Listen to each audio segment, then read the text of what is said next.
And now, stay tuned for the mystery program that is unique among all mystery programs. Because even when you know who is guilty, you always receive a startling surprise at the final curtain.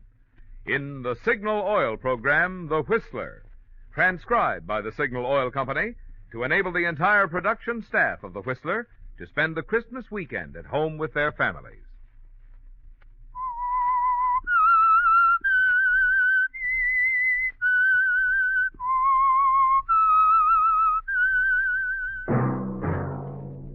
Signal, the famous Go Farther gasoline, invite you to sit back and enjoy another strange story by The Whistler.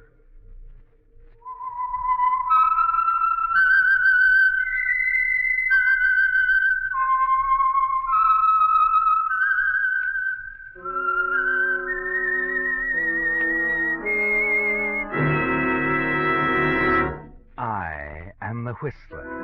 And I know many things, for I walk by night. I know many strange tales, hidden in the hearts of men and women who have stepped into the shadows. Yes, I know the nameless terrors of which they dare not speak. And now for the Signal Oil Company, The Whistler's strange story, Christmas Gift.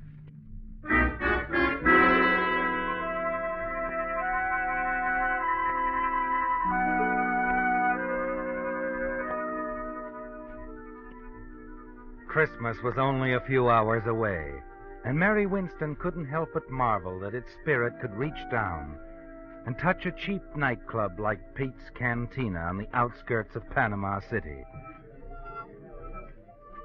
Sitting alone at a table, she gazed at her tawdry surroundings. And then from the bar at the far end of the club came the strains of a Christmas melody, a melody which brought back memories of happier Christmas Eves. Yes, the Christmas spirit is undying, isn't it, Mary? You watch the strolling soloist, Sailor Reynolds, nod as he comes closer and passes your table. It's been 3 months now since you were hired as a singing hostess at Pete's Cantina. 3 months that you've been billed as Candy Porter with no one, not even the proprietor, knowing your real identity, Mary Winston. At long last, as Candy Porter, you seem to be safely away from your past.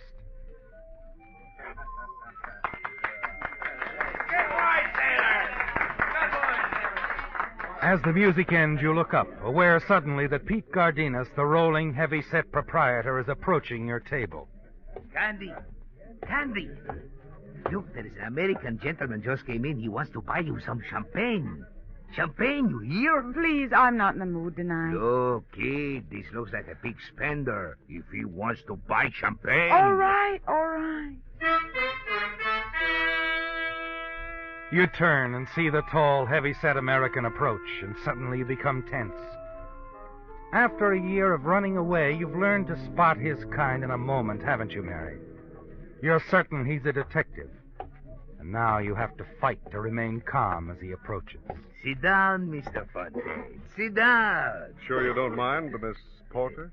Of course not. Thanks. In that case, I will. I'll go get the champagne. I keep him on ice. 11 years old, too. Cigarette, Mr. Fontaine? No, thanks. You don't mind if I do? Oh, no, of course not. Oh, here. Light? Thanks. Well, this is very unusual for me, spending the Christmas season so far away from home. Mm-hmm. How come? Business. Important business. Couldn't it wait? No. This business means a lot to the people I work for. Here she is, the bubble water? From Marseille, 13 years old. You said 11. That was from Le Havre. This is even better. Now I put him back in the ice. If you want some more, just call Pete. I've got more just like him. Well, I guess it's a few hours early to say Merry Christmas, Miss Porter. So I guess I'd better just say good luck, huh? Thanks. And here's hoping you find whatever you came here for. Oh, I've already found what I came for. You see, I came for you, Mary Winston.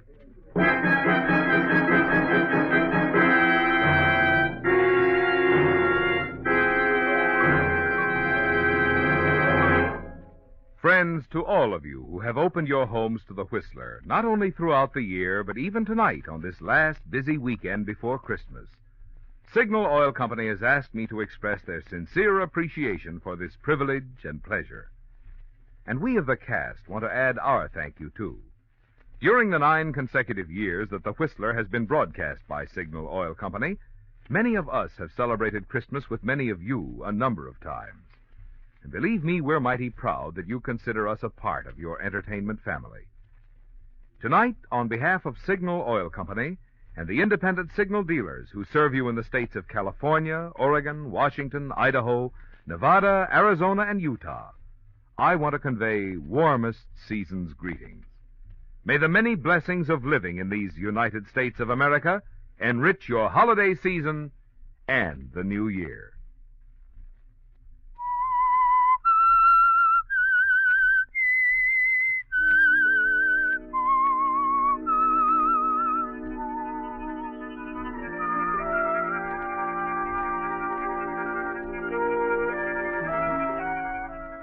It's ironic, isn't it, Mary? A sorry Christmas gift after all the months of hiding, running from one town and then another, using a different name in each place, but never your own, Mary Winston. These past 3 months you've been known as Candy Porter, singing hostess in Pete's Cantina here in Panama City. And now this detective sitting across from you has called you by your real name, Mary Winston. And you can't run, can you, Mary? Facing Fontaine, you decide there's only one move you can make. That you've only one card left. But if you play it wisely, carefully, it might prove to be an ace. You say you came here after me, Mr. Fontaine? Mm-hmm. I don't know what you mean. I think you do. And if I were you, I'd be ready to leave for Los Angeles in the morning, Miss Winston. Like the billing says, my name is Candy Porter. I know what the billing says. I know what it said in Brooklyn when you were billed as Doris Trent. In Denver when you were billed as Gladys James. But when you took a powder out of Los Angeles a year ago, you were Mary Winston. You know, it's strange you're mentioning Mary Winston. I was even thinking about her when you came in. A lot of other people have mistaken me for Mary Winston. We could have passed for twin sisters. She was my best friend. I could tell you a lot about her if you feel like listening. Sure. I'll listen. Go ahead and talk if it'll make you feel any better. We can't get away until tomorrow morning anyway. The more you tell now, the less you'll have to tell later. Thanks. You see, Mr. Fontaine, Mary Winston was just a good kid who got a bad break. She was in love with a swell guy, but scared to death of a hoodlum. It's an unusual story, Mr. Fontaine.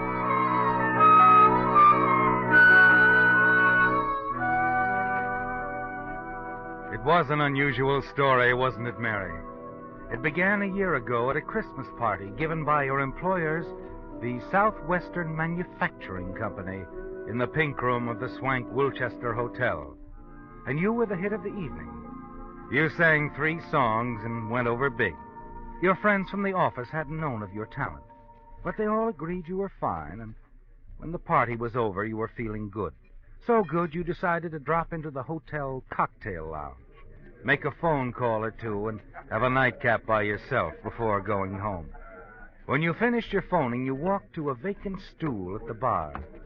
Scotch and soda. Make mine the same, Bill. Gotcha.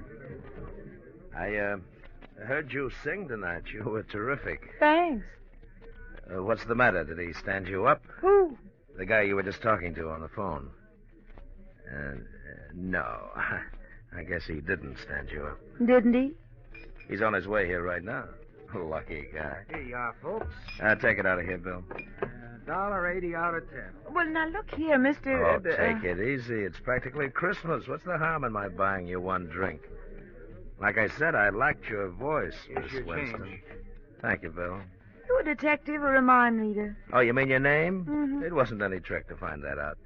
I just asked one of the boys I saw dancing with you. My name's Joe Collins. I see you've never heard of me. Should I have? Oh, now I get it. You're a professional talent scout and want to get me into the movies. Nope. I'm a gambler. Disapproved? Why? Live and let live's my motto, and that's exactly what I'm going to do right now. What? Live my life and let you live yours. Good night, Mr. Collins. Just think, I can tell the girls at the office tomorrow I met a real live gambler. Wait a minute. You could tell them a lot more than that if you believed in your voice as much as I do. Really? Mm-hmm. You've heard of Domingo's out on Sunset, haven't you? It's an undercover gambling club, isn't it? It's more than a gambling club. There's a swell floor show. A lot of big people go out there, people that count. And all intimate friends of yours, I'm sure. No, but I know quite a few. Some who could push you right to the top with that voice of yours. Mr. Collins, this is the oldest line I ever heard. It's not a line, but skip it. Go on home, listen to the radio, eat candy. You can have a terrific time. If you go to Domingo's with me, you can't tell what might happen. You might have to meet a couple of show producers, maybe even sing. So play it safe. Go on home. Maybe dull, but you'll always get to work on time. Is that all you have to say? Yeah, that's all. Except, nighty-night. Wait a minute. Yeah? Could we be back early? We'll leave any time you say. Well, what are we waiting for? Well, now you're making sense. I'll call a cab. Well, never mind. I have a car. It's parked right around the corner.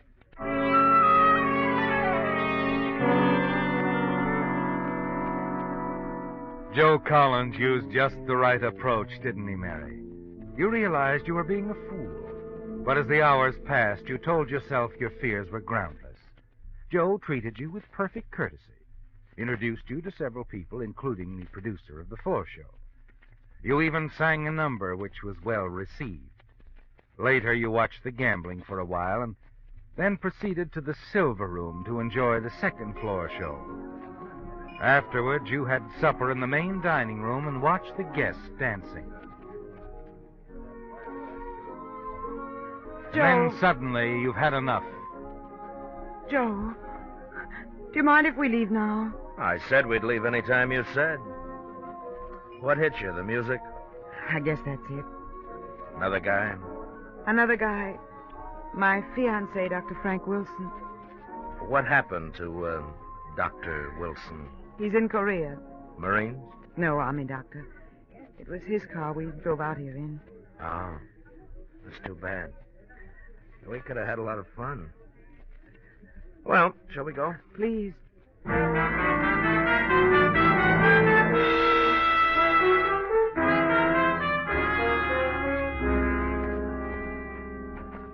Hop in, unless you want me to drive. No, I'll drive. Good. We'll probably be safer that way.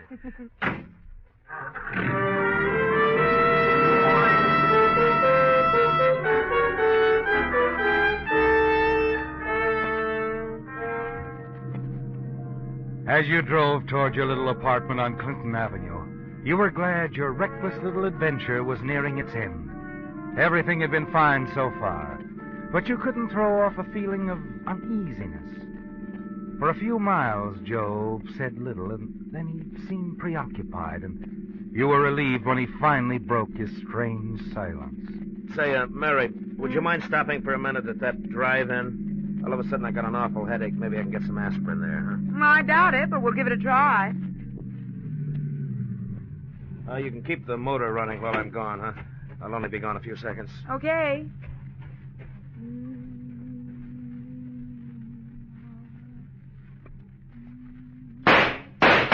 What? Joe! Get going. Joe, you shot him! I said get going fast. There's a gun in your ribs, baby. You just saw what happened to one guy that crossed me.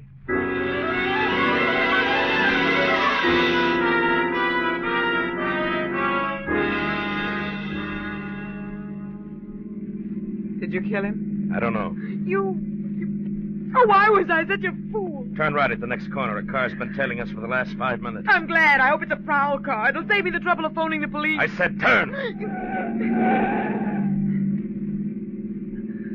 Yeah, he didn't turn, baby. You know, you shouldn't have said what you did about phoning the cops. Nobody but me and you knows about that drive-in job. You just better pull over and park. We got a couple of things to talk over. I said pull over. Okay. Please, Joe. Joe, don't kill me. I know you can do it easy, but I'll never tell about tonight. That's the way you feel now. An hour from now, you'll feel different. Oh, no, I won't. On my word of honor. I'll make a deal with you, Joe. I'll trade you my silence for my life. I swear I won't talk about it ever. You sound like you really mean that. Oh, I do mean it, Joe. I swear it. I swear it. You're swearing, huh? Yes, Joe. I swear it. Well, I'm not being very smart, but I'm going to take a chance. You drove the getaway car, so I guess that makes us partners anyway. Yeah. You know, partner, we ought to have a lot of fun together. Now, how about dropping me off at my place, huh? Tell me where to go. Live about 6 blocks from here. Just turn to the right at the next.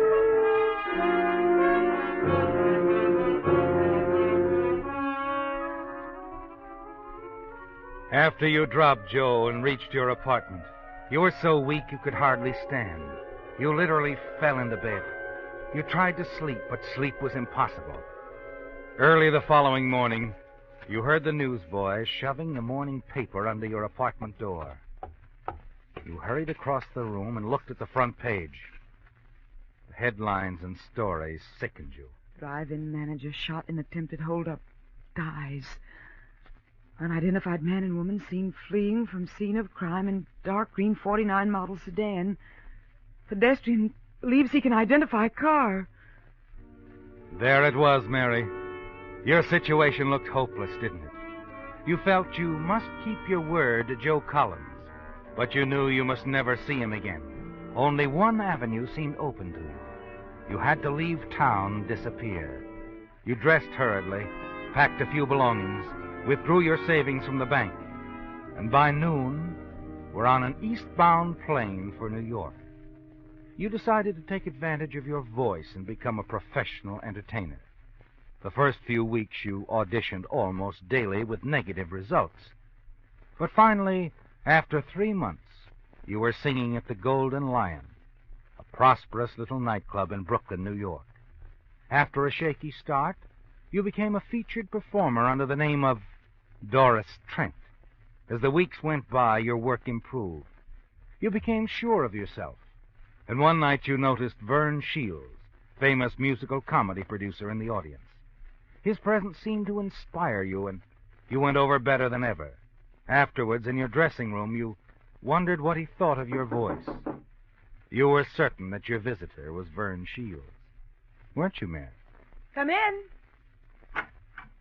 Oh. Well, long time no see, Miss Trent. Doris Trent, it says on the program. Joe. I'm surprised you recognized me. I thought you'd forgotten me. All right, Joe, you found me. Now, what's on your mind? You double-crossed me, baby. Well, you're crazy. That's why I left town, so I wouldn't even have to talk to anybody. You wrote the police, though, didn't you? Oh, you're wrong, Joe. I didn't write to anybody. It had to be you. It couldn't have been anybody else. 2 days after you left, they picked me up for questioning. But it wasn't me. I've kept my word with you, Joe. Yeah? Well, there's one way you can convince me. How? Marry me. Tonight. Marry you? Mm-hmm. That way I'll be sure of you. Wives can't testify against their husbands. Besides, I'll know what you're doing all the time. Look, Joe, I got to do my show. Let's talk this over in the morning. Tonight. We can run up to Connecticut. But go ahead and do your show. Only if you've got any ideas about calling the cops, don't forget you drove the getaway car. And in case anything happens to me, there's a written confession in my pocket telling exactly how you helped me pull the job. How we used your boyfriend's car. How you kept the motor running waiting for me. You've thought of everything, haven't you? Everything, so don't try anything. Now go ahead and do your show. I'll wait for you here. You started down the hallway, turned toward the powder room off stage. Suddenly you realized what a fool you'd been. But you made up your mind not to keep on being a fool, didn't you, Mary? Not with that wall telephone just 5 steps ahead of you. Operator, get me police headquarters in a hurry. Better hang up quick, baby. I mean, quick. I had a hunch you'd try to double-cross me. Now I know for sure who wrote that note to the cops. Oh, I didn't, Joe. Honest, I didn't. You just tried to call him, didn't you? All of a sudden, I've lost interest in getting married. We're just going to take a little ride. Now, come on, baby. No, Joe, I'm not moving a foot. Not an inch. Come You on. let go of my arm. Hey, what's going on here? Something wrong, Doris? This guy bothering you? Yes, he is. He wants to date me. Tell him to leave, will you, Eddie? Well, maybe I better take him into the office and call the cops. No thanks, Eddie. There is no need for that. He's just another wolf. Tell him to leave. That's good enough. You heard what the lady said, Bob? Start traveling. Okay, Pop, anything you say. I'll see the lady later. I'll be parked right across the street, Miss Trent. You should have let me call the cops. I would have, if he hadn't had you covered with a gun. Oh, I see. Gee, thanks, kid. I guess you saved my life. Skip it. Look, Eddie, I gotta get out of town, and fast. After what you just did for me, getting you out of town is a cinch. Grab some clothes while I phone my wife I'm bringing you home. We'll go out the rear entrance. My car's on a lot next door. Tomorrow I'll call a friend of mine in Denver. He'll put you to work right away. You better change your name, though. That'll be easy. I'm getting used to it.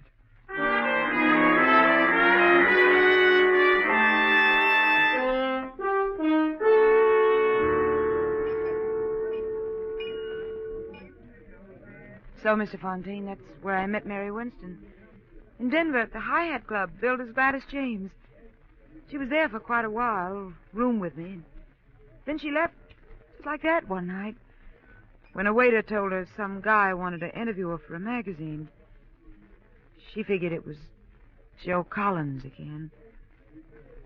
That's the last I ever saw of her. That's the end of the story? That's the end.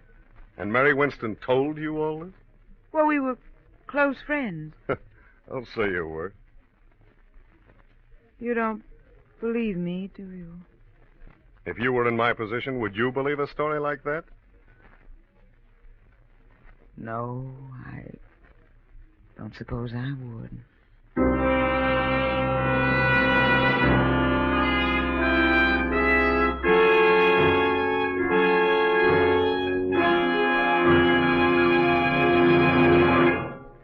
With Santa's arrival only 2 days away, who can help being in a whimsical frame of mind tonight?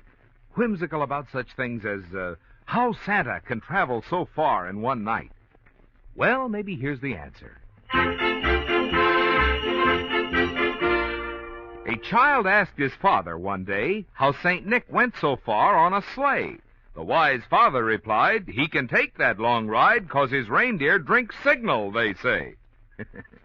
Well, I decided to check this story with Santa himself, and now I can report to you. Said Santa when boarding his sled, "This year I'm using my head. It's signal for me. I'll go farther, you'll see." And over the rooftops he sped. Now, as you've no doubt guessed, in addition to letting you in on Santa's mileage secret, there's also a moral to this story, which is... the gas used by Santa, my lassie or lad, is also the gas that is best for dear Dad. With Signal, Dad's car will not only go far, but give top performance, the best to be had.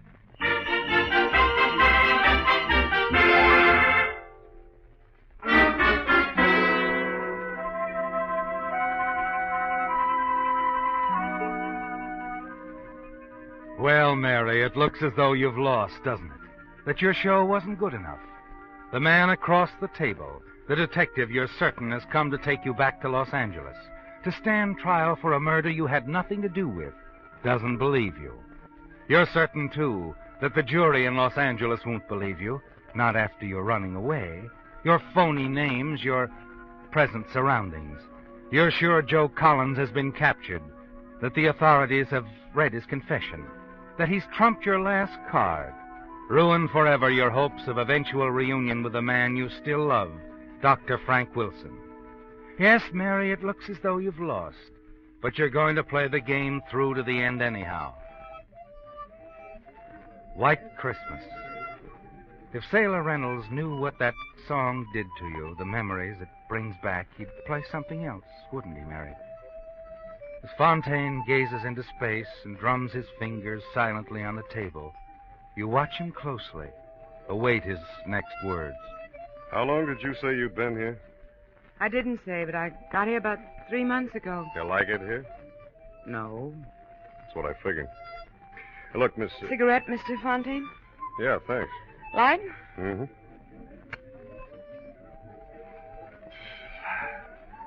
Thanks again, Miss Porter. Did you say Porter? That's what you said your name was, didn't you? That's what the billing says, too, isn't it? You mean you believe me? You sounded straight to me. Well, it looks as though I came a long way for nothing, doesn't it? Still, I'm kind of glad I came. I always figured that confession they found on Joe Collins' body was a phony.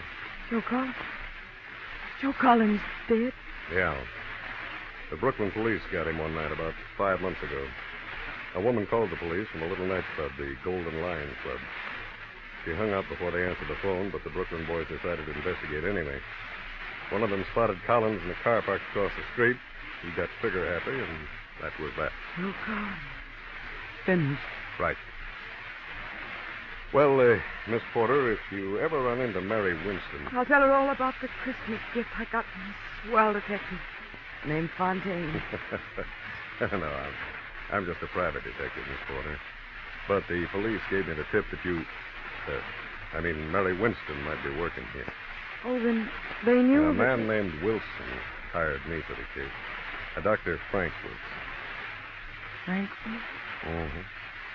Yeah, he's out of the Army now. Still very much in love with Mary Winston. Doesn't care where she's been. Just wants her to come back and marry him.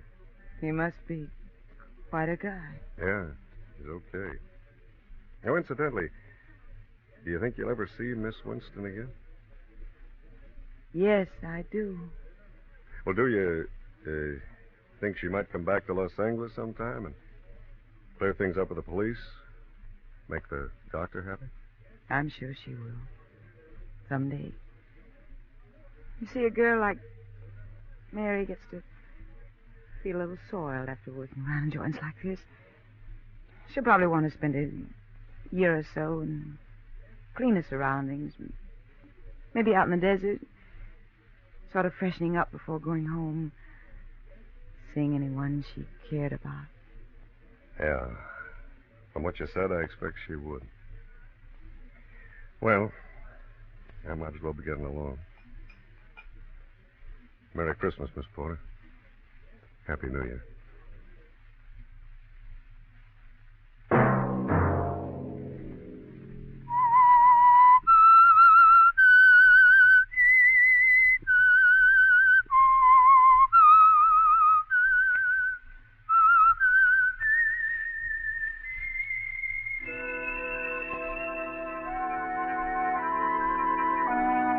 Let that whistle be your signal for the Signal Oil program, The Whistler, each Sunday night at this same time.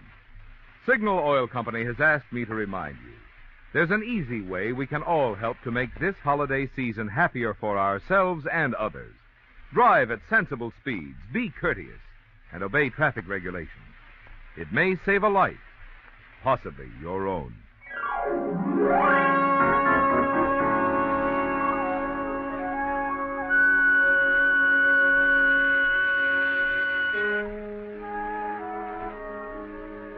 Featured in tonight's story were Bill Foreman as the Whistler, Betty Lou Gerson, Bill Conrad, Bill Boucher, Marvin Miller, and Brett Wood on the harmonica.